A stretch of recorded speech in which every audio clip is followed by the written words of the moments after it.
एक बार नंद आदि ग्वालों ने शिवरात्रि मनाने के लिए अंबिका वन जाने की इच्छा प्रकट की। रासलीला शरद ऋतु में संपन्न हुई थी और उसके बाद दूसरा बड़ा उत्सव होली या डोल यात्रा होता है। डोल यात्रा तथा रासलीला के मध्य एक महत्वपूर्ण उत्सव मनाया जाता है जिसे शिवरात्रि कहते हैं, जो शिव जी के भक्तों या शैवों द्वारा संपन्न की जाती है। किंतु कभी कभी वैष्णव भी इस उत्सव को मनाते हैं क्योंकि वे शिव जी को परम वैष्णव मानते हैं। कुछ भक्तों या कृष्ण के भक्तों द्वारा शिवरात्रि का यह समारोह नियमित रूप से नहीं मनाया जाता। ऐसी परिस्थिति में श्रीमद् भागवत में बताया गया है कि नंद महाराज समेत ग्वालों ने एक बार इच्छा की। इसका यही अर्थ होता है कि वे शिवरात्रि उत्सव को नियमित रूप से नहीं मनाते थे, किंतु एक बार वे उत्सुकतावश अंबिका वन जाने के इच्छुक हुए। अंबिका वन गुजरात प्रदेश में कहीं पर है। कहा जाता है कि यह सरस्वती नदी के तट पर स्थित है, किंतु गुजरात प्रदेश में सरस्वती नाम की कोई नदी नहीं है। वहाँ की एकमात्र नदी साबरमती है। भारत के सारे महान तीर्थस्थान गंगा, यमुना, सरस्वती, नर्मदा, गोदावरी, कावेरी आदि उत्तम नदियों के तट पर स्थित है। अंबिका वन सरस्वती नदी के तट पर स्थित था और सारे ग्वाले तथा नंद महाराज वहाँ गए। उन्होंने शिवजी तथा अंबिका की मूर्तियों की पूजा अत्यंत भक्तिभाव से प्रारंभ कर दी। यह सामान्य प्रथा है कि जहाँ कहीं भी शिवजी का मंदिर होता है वहीं अंबिका या दुर्गा का भी मंदिर होता है, क्योंकि अंबिका शिवजी की पत्नी हैं और स्त्रियों में परम पतिव्रता हैं। वे अपने पति के संग से पृथक नहीं रहती। अंबिका वन पहुंचकर वृंदावन के ग्वालों ने सर्वप्रथम सरस्वती नदी में स्नान किया। यदि कोई किसी तीर्थ स्थान पर जाता है तो उसका पहला कर्तव्य है कि वह स्नान करे, और कभी कभी लोग अपना सिर भी मुड़ाते हैं। यह पहला कार्य होता है। स्नान के बाद लोगों ने श्री विग्रहों की पूजा की और पवित्र स्थानों में दान दिया। वैदिक प्रथा के अनुसार दान ब्राह्मणों को दिया जाता है। वैदिक शास्त्रों में कहा गया है कि केवल ब्राह्मण तथा सन्यासी ही दान ग्रहण कर सकते हैं। वृंदावन के ग्वालों ने ब्राह्मणों को स्वर्णाभूषणों तथा सुंदर हारों से सज्जित गौवें दान की। ब्राह्मणों को दान इसलिए दिया जाता है क्योंकि वे कोई व्यापार नहीं करते। उनसे आशा की जाती है कि वे भगवत गीता में वर्णित ब्राह्मण कर्मों में लगे रहे। ये हैं, उन्हें अत्यंत विद्वान होना चाहिए और तपस्या करनी चाहिए। उन्हें न केवल स्वयं विद्वान होना चाहिए अपितु अन्यों को भी शिक्षा देनी चाहिए। ब्राह्मणों को केवल ब्राह्मण ही नहीं होना चाहिए, उन्हें अन्य ब्राह्मण भी उत्पन्न करने चाहिए। यदि कोई व्यक्ति किसी ब्राह्मण का शिष्यत्व स्वीकार करने पर राजी हो जाता है तो उसे भी ब्राह्मण बनने का अवसर प्रदान किया जाता है। ब्राह्मण सदा ही भगवान विष्णु की पूजा करने में लगा रहता है। अतः ब्राह्मण एक प्रकार के दान स्वीकार करने में योग्य माने जाते हैं, किंतु यदि ब्राह्मणों को अधिक दान प्राप्त होता है तो उन्हें इसे विष्णु के सेवार्थ वितरित कर देना होता है। अतः वैदिक शास्त्रों में ब्राह्मणों को दान देने की संस्तुति है, क्योंकि ऐसा करने से भगवान विष्णु तथा सारे देवता प्रसन्न होते हैं। सारे यात्री स्नान करते हैं, शिव विग्रह को पूजते हैं और दान देते हैं। उन्हें कम से कम एक दिन उपवास करना होता है। उन्हें चाहिए कि वे तीर्थ यात्रा के स्थल पर जाएं और वहां पर कम से कम 3 दिन तक रुके। पहला दिन उपवास रखने में बीत जाता है और रात में थोड़ा सा जल पिया जाता है, क्योंकि जल से व्रत भंग नहीं होता। नंद महाराज समेत सारे ग्वालों ने सरस्वती के तट पर ही रात बिताई। उन्होंने दिन भर उपवास रखा और रात्रि में थोड़ा सा जल पिया। किंतु जब वे विश्राम कर रहे थे तो पास के जंगल से एक विशाल सर्प निकलकर उसके समक्ष प्रकट हुआ और भूख के मारे नंद महाराज को निगलने लगा। नंद असहाय होकर चिल्लाने लगे, बेटे कृष्ण, आओ और इस संकट से मुझे उबारो। यह सर्प मुझे निगलने जा रहा है। जब नंद ने टेर लगाई तो सारे ग्वाले जग गए और उन्होंने सारी घटना देखी। उन्होंने तुरंत जलते लट्ठे उठा लिए और वे उन्हीं से सर्प को मारने लगे। किंतु तब भी सर्प नंद महाराज को निगलना नहीं छोड़ रहा था। उस समय कृष्ण उस स्थान पर प्रकट हुए और सर्प को अपने चरण कमलों से छुआ। पाँव का स्पर्श पाते ही उसने अपना रेंगता हुआ शरीर त्याग दिया और एक अत्यंत सुंदर देवता के रूप में प्रकट हुआ, जिसका नाम विद्याधर था। उसका शरीर इतना सुंदर था कि वह पूजा योग्य लगता था। उसके शरीर से कांति तथा तेज फूट रहा था और वह सोने का हार पहने था। उसने कृष्ण को नमस्कार किया और अत्यंत विनीत भाव से उनके समक्ष खड़ा हो गया। तब कृष्ण ने उस देव से पूछा, तुम अत्यंत सुंदर देव प्रतीत होते हो, जिस पर लक्ष्मी जी की कृपा है। तुमने ऐसा कौन सा घृणित कार्य किया कि तुम्हें सर्प का शरीर मिला? तब उस देव ने अपने पूर्व जन्म की कथा कहनी प्रारंभ की। हे भगवान, अपने पूर्व जन्म में मेरा नाम विद्याधर था और मैं सारे संसार में अपनी सुंदरता के लिए विख्यात था। विख्यात व्यक्ति होने के कारण मैं अपने विमान में सर्वत्र विचरण करता रहा। विचरण करते हुए मुझे अंगिरा नामक ऋषि दिखे। वे अत्यंत कुरूप थे और चूंकि मुझे अपनी सुंदरता का गर्व था, अतः मैंने उनका उपहास किया। इसी पापकर्म के कारण ऋषि ने मुझे सर्प बनने का शाप दे डाला। यहाँ यह ध्यान देने योग्य है कि कृष्ण की कृपा के पहले मनुष्य सदैव प्रकृति के गुणों के अधीन रहता है, चाहे वह भौतिक दृष्टि से कितना ही ऊपर क्यों ना उठा हो। विद्याधर भौतिक दृष्टि से ऊपर उठा हुआ देवता था और वह अत्यंत सुंदर था। उसको अच्छा भौतिक पद प्राप्त था और वह विमान से सर्वत्र विचरण कर सकता था। फिर भी उसे अगले जन्म में सर्प बनने का शाप मिला। कोई भी भौतिक दृष्टि से ऊपर उठा व्यक्ति, यदि वह सावधानी नहीं बरतता, घृणित निम्न योनि में जाने के लिए शापित हो सकता है।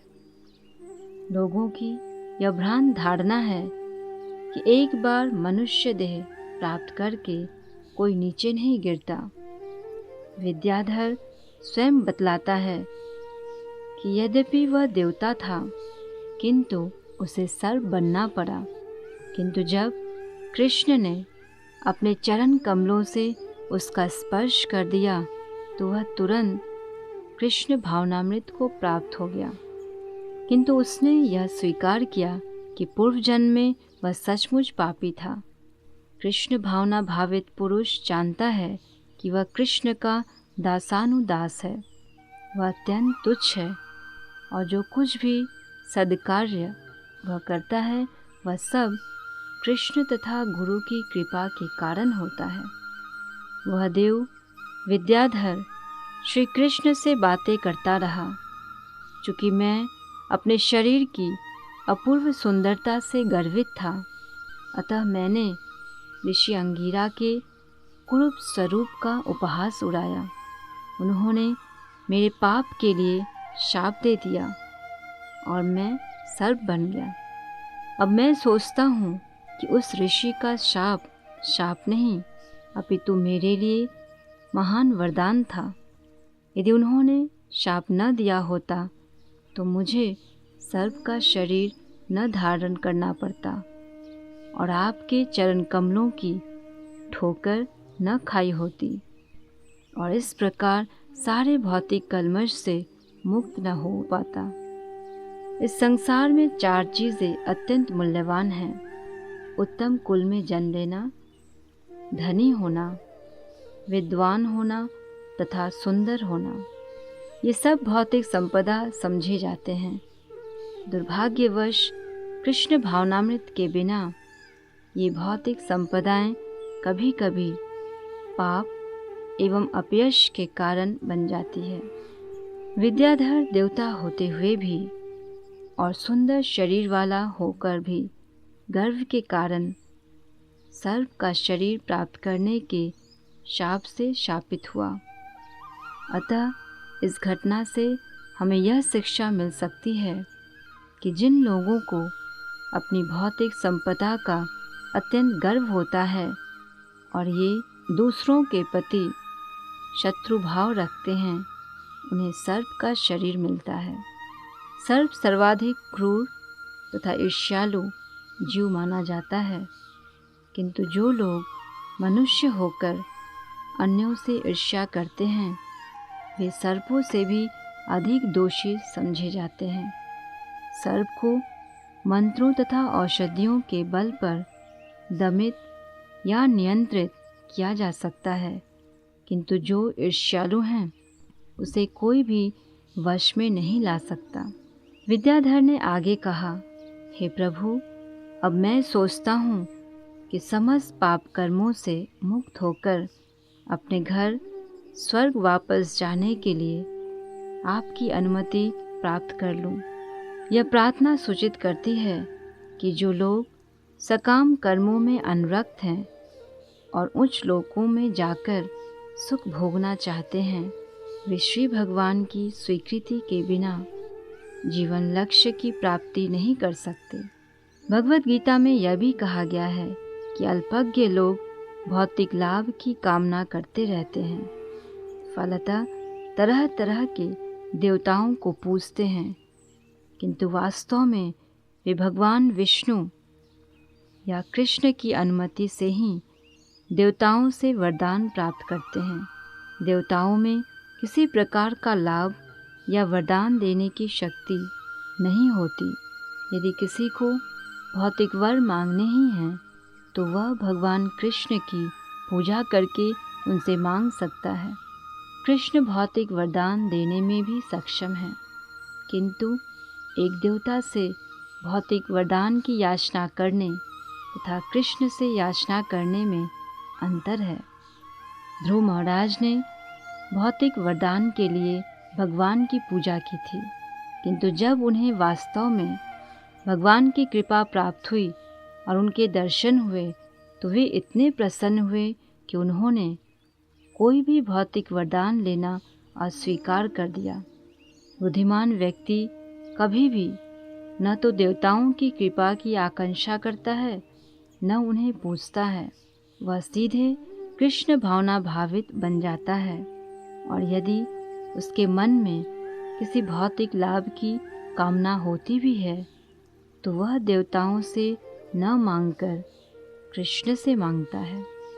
विद्याधर जो स्वर्ग वापस जाने के लिए कृष्ण की अनुमति की प्रतीक्षा कर रहा था, बोला, आपके पाद स्पर्श से मैं सभी प्रकार की भौतिक पीड़ाओं से मुक्त हो गया हूँ। आप योगेश्वर हैं आप आदि श्री भगवान हैं। आप समस्त भक्तों के स्वामी हैं। आप स्वर्ग के स्वामी हैं। अतः मैं आपकी अनुमति चाहता हूँ। आप मुझे पूर्णतः शरणागत बना लें। मैं भली भांति जानता हूँ कि जो आपके पवित्र नाम का निरंतर जप करता है वह समस्त पापों के फलों से मुक्त हो जाता है।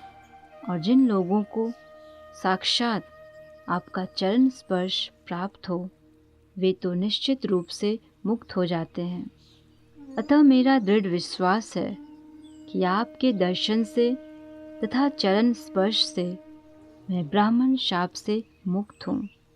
इस प्रकार विद्याधर को कृष्ण से अपने घर स्वर्गलोक जाने की अनुमति प्राप्त हो गई। इस अनुमति को प्राप्त करने के बाद उसने भगवान की परिक्रमा की और प्रणाम करके वह अपने स्वर्गधाम को चला गया। इस प्रकार नंद महाराज भी सर्प के द्वारा निगले जाने से बच गए। सारे ग्वाले शिव तथा अंबिका का पूजन करने के पश्चात वृंदावन लौटने की तैयारी करने लगे। लौटते समय उन्हें कृष्ण के अद्भुत कार्यकलाप याद आते रहे। विद्याधर की मुक्ति का बखान करने से वे कृष्ण के और अधिक आस्था हो गए। वे तो शिव तथा अंबिका पूजन के लिए आए थे, किंतु हो गए वे कृष्ण के प्रति अधिकाधिक अनुरक्त हो गए। इसी प्रकार गोपियाँ भी कात्यायनी का पूजा करके कृष्ण के प्रति अधिकाधिक अनुरक्त हुई थी। भगवद गीता में कहा गया है कि जो लोग ब्रह्मा, शिव, इंद्र तथा चंद्र जैसे देवताओं की पूजा किसी स्वार्थ से करते हैं वे अल्पज्ञ हैं और वे जीवन के वास्तविक उद्देश्य को भूल गए हैं। किंतु वृंदावन के ग्वाले सामान्य व्यक्ति न थे। उन्होंने जो कुछ किया कृष्ण के लिए किया। यदि कोई ब्रह्मा तथा शिव की पूजा कृष्ण के प्रति अनुराग बढ़ाने के लिए करता है तो वह मान्य है, किंतु यदि कोई निजी लाभ के लिए देवताओं के पास जाता है तो वह निंदनीय है। इस घटना के पश्चात एक सुहानी रात में कृष्ण तथा उनके अग्रज बलराम, जो अकहनीय रूप से शक्तिशाली है, दोनों ही वृंदावन के जंगल में गए। उनके साथ व्रजांगनाएं भी थीं और वहाँ वे परस्पर मंगल मनाने लगे। व्रजांगनाएं सुंदर वस्त्रों से आभूषित थी। वे चंदन का लेप किए थी और फूलों से सजी थी। आकाश में चंद्रमा चमक रहा था और उसके चारों ओर तारे टिमटिमा रहे थे। मंद वायु बह रही थी जिसमें मल्लिका पुष्पों की सुगंध मिश्रित थी और भौरे इस गंध के पीछे पागल हो रहे थे। इस मनोहर वातावरण में कृष्ण तथा बलराम दोनों मधुर स्वर में गाने लगे। बालाएं उनकी स्वर लहरी में ऐसी लीन हुई कि वे अपनी सुधी बुद्धि खो बैठी।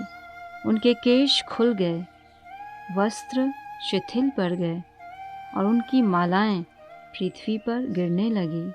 जब वे इस प्रकार तल्लीन थी और प्रायः मदान थी तो कुबेर का एक असुर पार्षद वहाँ प्रकट हुआ। इस असुर का नाम शंखाचूड़ था, क्योंकि इसके मस्तक पर शंख की आकृति की एक मणि थी। जिस प्रकार कुबेर के दो पुत्रों ने अपने ऐश्वर्य के मद में नारद की परवाह नहीं की थी, उसी प्रकार शंखाचूड़ अपने ऐश्वर्य से इतराया हुआ था। उसने सोचा कि कृष्ण तथा बलराम सामान्य ग्वाले हैं जो अनेक सुंदर लड़कियों के साथ आनंद मना रहे हैं। सामान्यतः भौतिक जगत में धनवान व्यक्ति सोचता है कि सुंदर स्त्रियों का भोग उसे ही करना चाहिए। शंखाचूड़ भी यही सोच रहा था, क्योंकि वह कुबेर के धनाढ़ परिवार का था। अतः कृष्ण तथा बलराम को नहीं अपितु उसे ही इतनी सुंदर बालाओं का आनंद लूटना चाहिए। अतः उसने उन पर आक्रमण करने का निश्चय किया। वह कृष्ण, बलराम तथा ब्रजंगनाओं के समक्ष प्रकट हुआ और उन सुंदर लड़कियों को उत्तर की ओर ले चला। कृष्ण तथा बलराम के होते हुए वह उन पर इस प्रकार रोब जमा रहा था मानो वह उनका स्वामी तथा पति हो। शंखाचूर द्वारा इस प्रकार अपहरण की जा रही व्रज बालाएं रक्षा के लिए कृष्ण तथा बलराम का नाम ले लेकर पुकारने लगी। दोनों भाई अपने हाथ में सार की लठ लेकर उसका पीछा करने लगे। वे गोपियों से कहते जा रहे थे, डरना नहीं, हम इस असुर को दंड देने के लिए तुरंत आ रहे हैं। और वे तुरंत शंखासुर के पास पहुंच गए। जब शंखाचूर ने सोचा कि ये दोनों भाई अत्यंत बलवान हैं, तो वह डर के मारे गोपियों को छोड़कर और अपनी जान लेकर भागा। किंतु कृष्ण ने उसे जाने नहीं दिया। उन्होंने बलराम को गोपियां सौंप दी और स्वयं जहाँ जहाँ शंखाचूर भागा उसका पीछा करते रहे। कृष्ण जी उसके सिर के शंख सदृश मणि को लेना चाह रहे थे। थोड़ी दूरी पर पीछा करने के बाद उन्होंने उसे पकड़ लिया और अपनी मुट्ठी से उसके सिर पर प्रहार करके उसे मार डाला। फिर उन्होंने वह मणि ले ली और वापस चले गए। उन्होंने समस्त ब्रजंगनाओं की उपस्थिति में